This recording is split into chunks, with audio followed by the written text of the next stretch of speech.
آج کی جو ہماری ویڈیو ہے وہ اسلامیات کی 9th کلاس کے لیے نیو بکس کے حوالے سے ہے۔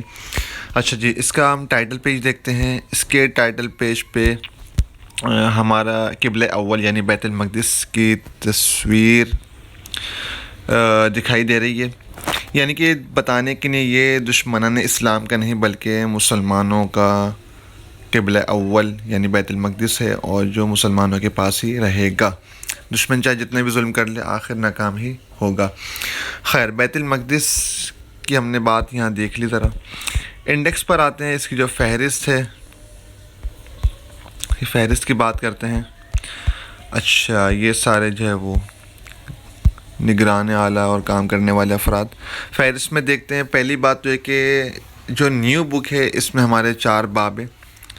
باب اول میں قرآن مجید ہے، باب دوم میں حدیث شریف، باب سوم میں موضوعاتی مطالعہ، جبکہ باب چہارم ہدایت کے سرچشمے و مشاہیر اسلام۔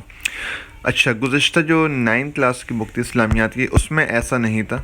وہاں پہ صرف قرآن کریم، اس میں مکمل طور پہ 3 صورتیں، سورہ انفال، سورۃ الاحزاب، سورۃ الممتحنہ شامل تھیں، جبکہ اس میں ایسا نہیں ہے۔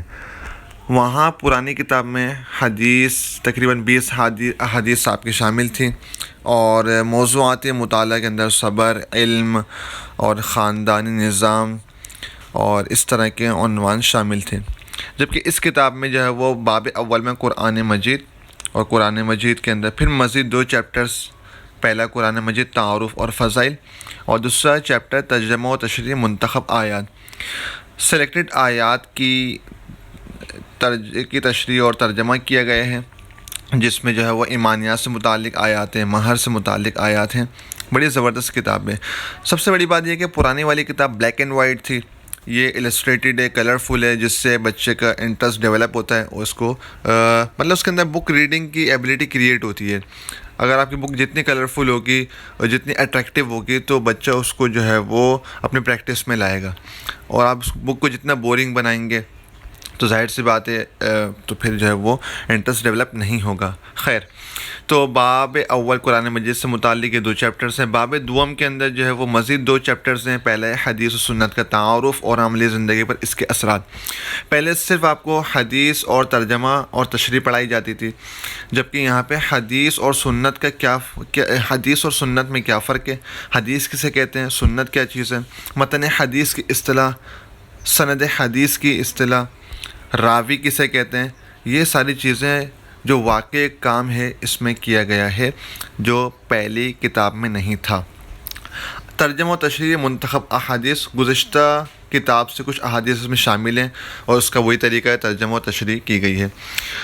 باب سوم میں موضوعاتی مطالعہ، اس میں مزید اس کو کیٹیگرائز کیا گیا ہے۔ ایمانیات کے اندر مزید 2 چیپٹرز ہیں، عقیدہ توحید یعنی کہ رب تعالیٰ کا ذات، صفات اور افعال میں ایک ہونا، یہ وحدانیت کہلاتا ہے، اور اس وحدانیت کو ماننا عقیدہ توحید کہلاتا ہے۔ ٹھیک ہے، تو رب تعالیٰ سے متعلق عقیدہ رسالت، رسولوں سے متعلق ہمارا کیا عقیدہ ہے، خاص طور پہ ہمارا حساس موضوع ختم نبوت بھی اس کا اہم جز ہے، جس پہ بہت اچھے انداز سے لکھا گیا ہے۔ خیر، عبادات، نماز، روزہ، زکوٰۃ وغیرہ، اس کی اہمیت و افادیت کیا ہے، جہاد کو متعارف کروایا ہے، اس کی اہمیت اور اقسام ہیں۔ اچھا، جیم کے اندر سیرت طیبہ، آپ علیہ الصلوۃ والسلام کی بایوگرافی، آپ صلی اللہ علیہ وسلم کی لائف کے بارے میں بتائے گئے ہیں، جس سے جو ہے وہ ایک اہل ایمان کے لیے جو ہے وہ سنتوں پر عمل کرنا آسان ہوگا۔ پہلا بعثت نبوی صلی اللہ علیہ وآلہ وسلم، آپ صلی اللہ علیہ وسلم کی تشریف آوری، آپ کا دعوت و تبلیغ، ہجرت مدینہ، کیوں ہجرت کی، اس کے اسباب کیا تھے، کون کون سے غزوات درپیش تھے، کون سے غزوات لڑے۔ ٹھیک ہے، خصائل و شمائل نبوی صلی اللہ علیہ وسلم، آپ علیہ الصلوۃ والسلام کی خوبیاں، عمدہ صورت، نیک سیرت، اعلیٰ اخلاق۔ ٹھیک ہے، یہ ساری چیزیں خصائل و شمائل کا حصہ ہیں۔ مناقب اہل بیت اطہار رضی اللہ تعالیٰ عنہم، آپ صلی اللہ علیہ وسلم کے گھرانے کے فضائل، اس کے بعد مناقب صحابہ کرام اور عشرہ مبشرہ کرام علیہم رضوان، دیگر صحابہ کرام خصوصاً عشرہ مبشرہ کے فضائل، ٹھیک ہے، بہت اچھا کام ہے۔ دال کے اندر اخلاق و آداب سکھائے گئے ہیں، علم کی اہمیت و فضیلت پہ بات ہے، اسلام میں خاندان کی اہمیت، احترام انسانیت جو کہ آج ختم ہوتا جا رہا ہے، عدل اجتماعی، عدل کا بڑا فقدان ہے، عفت و حیا، یہ بہت بڑا 21 سینچری کا ایشو ہے۔ اچھا، باب چہارم، ہدایت کے سرچشمے اور مشاہیر اسلام، ٹھیک ہے، یعنی کہ وہ اسلامک ہیروز جنہوں نے خوب دین کی خدمت کی اور ہدایت کو عام کیا، اس میں سر فہرست سیدنا امام حسین رضی اللہ تعالیٰ عنہ ہیں، ابو عبیدہ بن جراح رضی اللہ تعالیٰ عنہ، جابر بن حیان جنہیں فادر آف کیمسٹ بھی کہا جاتا ہے، حضرت محمد راشد روضہ دہنی رحمہ اللہ۔ تو یہ شخصیات جو ہے وہ باب چہارم کا حصہ ہیں۔ تو بہت اچھی بک ہے، اور اس میں جو کام کیا ہے اس کو دیکھ لیں ذرا، اس طرح اس کا کام ہوا ہوا ہے، پراپر ہیڈنگز ہیں، کلرفل اسٹائل کے اندر، پہلے یہ چیزیں نہیں تھی، ہیڈنگز نہیں تھیں، اب جو ہے باقاعدہ ہیڈنگ کے ذریعے کام ہو رہا ہے۔ ریفرنس کو جو ہے وہ دیا گیا ہے یہاں پر، اور مزے کی بات ہے کہ پہلے صرف ریفرنس ہوتا تھا، عربی متن نہیں ہوتا، عربی ٹیکسٹ نہیں ہوتا تھا، تو اب اس میں دیکھا ہے کہیں پر عربی ٹیکسٹ بھی لکھا جا رہا ہے، کہیں پر ترجمہ لکھا جا رہا ہے، جیسے کہ آپ دیکھیں سورۃ البروج، بل هو قرآن مجید فی لوح محفوظ، عربی بھی لکھی ہوئی ہے اور ترجمہ بھی ہے، ریفرنس بھی دیا ہوا ہے سورۃ البروج آیت نمبر 22۔ تو یہ بہت زبردست کام ہے، ٹھیک ہے، اور یہ اس انداز سے کام ہے۔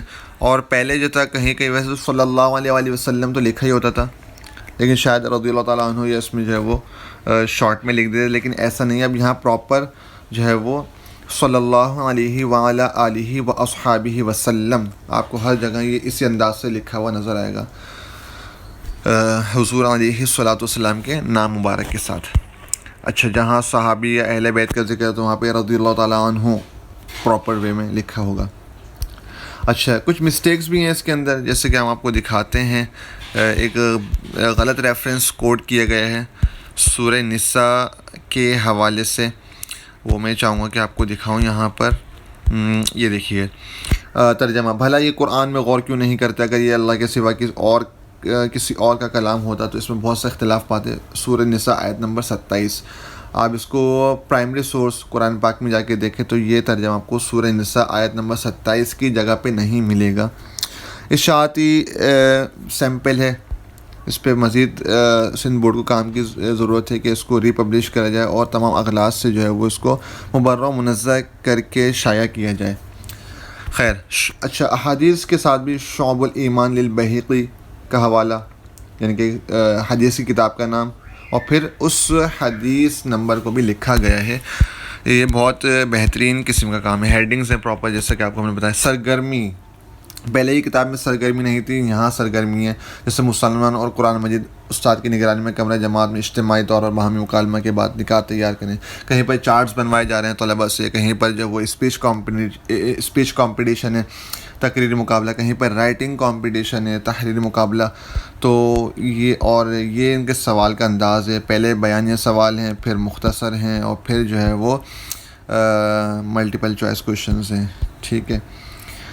تو ابھی دیکھیں تحریری مقابلہ آپ کے سامنے آ گیا، بہت اٹریکٹیو ہے، مزیدار بک ہے، اور تو یہ اب تک کے لیے جو ہے وہ اس کتاب سے ریلیونٹ یہی تھا، باقی آپ یہ دیکھ سکتے ہیں، اس طرح کی کتاب ہے، یہ پراپر آیات، ترجمہ، پھر تشریح، الفاظ، معانی، اس انداز سے کام ہوا ہوا ہے، ٹھیک ہے۔ سرگرمی آ گئی، پھر سوالات کا سلسلہ ہے، تو انشاءاللہ پھر اس سے ہم فردر کام کرتے رہیں گے، تو اس سے جو ہے وہ دوسروں تک شیئر کریں، اور جو ہے وہ اس پہ ابھی سے جو ہے وہ آپ اسٹڈی کرنا شروع کر دیں۔ تو انشاءاللہ اب تک کے لیے اتنا ہی، ملیں گے نیکسٹ ویڈیو، اپنا خیال رکھیے گا، اللہ حافظ۔